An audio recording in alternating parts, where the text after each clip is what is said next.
Hi friends, Assalamu alaikum. இன்னைக்கு நம்ம பார்க்க போகிற ரெசிபி வெஜிடபிள் ஜல்ஃப்ரெசி. ஸோ ஜல்ஃப்ரெசி அப்படின்னு கேட்கும்போது கொஞ்சம் டிஃப்ரெண்ட்டாக இருந்தாலுமே வெஜிடபிள் ஜல்ஃப்ரெசி அப்போது வெஜிடபிள்ஸ் வச்சு ஏதோ ஒரு ரெசிபி அப்படிங்கிறது எல்லாருக்கும் கட்டாயம் புரிஞ்சிருக்கும்னு நினைக்கிறேன்.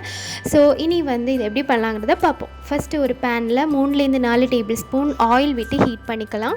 ஸோ ஆயில் சூடானதுமே ஒரு டீஸ்பூன் ஜீரகம் ஆட் பண்ணிவிட்டு 1 டேபிள் ஸ்பூன் இஞ்சி, 1 டேபிள் ஸ்பூன் பூண்டு இவ்வளவும் சாப் பண்ணதை ஆட் பண்ணிக்கிறேன். அது ப்ரௌன் கலர் ஆகிறது வரைக்கும் சாட்டே பண்ணிக்கணும். இதில் 3 மீடியம் சைஸ் வெங்காயம் தின்னாக ஸ்லைஸ் பண்ணி வச்சுருக்கிறேன், அதையும் ஆட் பண்ணிக்கிறேன். இதில் தேவையான அளவு உப்பு சேர்த்துக்கலாம். இனி வெங்காயம் சாஃப்ட் ஆகிறது வரைக்கும் வதக்கணும். இது கூடவே நான் 3 பச்சை மிளகாய் ஆட் பண்ணிக்கிறேன். ஸோ வெங்காயம் வதங்கினதுக்கப்புறமா மசாலா பவுடர்ஸ் எல்லாத்தையும் சேர்த்துக்கலாம். 1 டேபிள் ஸ்பூன் மிளகாத்தூள், 1 டேபிள் ஸ்பூன் மல்லித்தூள், 1 டீஸ்பூன் மஞ்சள் தூள் இவ்வளவும் சேர்த்துக்கிறேன்.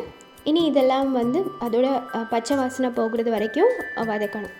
ஸோ இந்த வெங்காயம் எல்லாம் சேர்ந்து அதோட பச்சை வாசனை போயிடுச்சு. அதுக்கப்புறமா இதில் வெஜிடபிள்ஸ் எல்லாத்தையும் சேர்த்துக்கலாம். ஸோ 2 கப் பேபிகார்ன் சூடு தண்ணியில் போட்டு எடுத்துருக்கிறேன், லைட்டாக வேக வச்சது. இனி 1 கப் கேப்சிகம், அப்புறமா 2 கப் மஷ்ரூம் ஆட் பண்ணதுக்கப்புறமா 1 கப் காலிஃப்ளவர் சூடு தண்ணியில் போட்டு எடுத்துருக்கிறேன், அது ஆட் பண்ணிக்கிறேன். அப்புறமா 1 கப் பீன்ஸு, 1 கப் கேரட் இவ்வளவு தான் நான் இதில் ஆட் பண்ணிக்கிறேன். ஸோ உங்கள்கிட்ட எந்தெந்த வெஜிடபிள்ஸ் தான் வேணும் அப்படிங்கிறது அவசியம் இல்லை. உங்கள்கிட்ட எந்தெந்த வெஜிடபிள்ஸ் அவைலபிளோ அது எல்லாத்தையும் ஆட் பண்ணிக்கலாம்.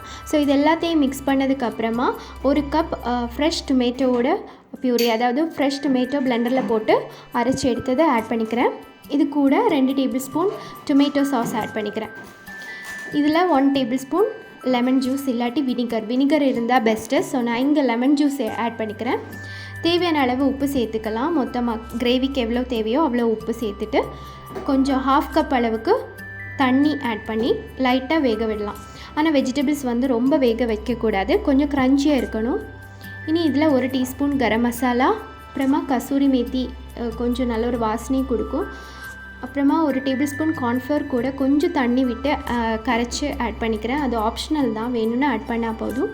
ஃபைனலாக கொத்தமல்லி சாப் பண்ணி எடுத்து மிக்ஸ் பண்ணி சர்வ் பண்ணிக்க வேண்டியதுதான். ஸோ நம்ம வெஜிடபிள் ஜல்ஃப்ரெசி ரெடி ஆயிடுச்சு. ஸோ நல்ல டேஸ்டியான ஒரு டிஷ். சப்பாத்தி, நான், ரைஸ் இது கூட எல்லாத்துக்கூடையும் நல்லா இருக்கக்கூடிய ஒரு காம்பினேஷன். ஸோ கண்டிப்பாக ட்ரை பண்ணி பாருங்கள். என்னோடய வீடியோ பிடிச்சிருந்துன்னா லைக் பண்ணுங்கள், ஷேர் பண்ணுங்கள், மறக்காமல் சப்ஸ்கிரைப் பண்ணுங்கள். உங்களுடைய ஃபீட்பேக்கை சொல்லுங்கள். தேங்க்ஸ் ஃபார் வாட்சிங்.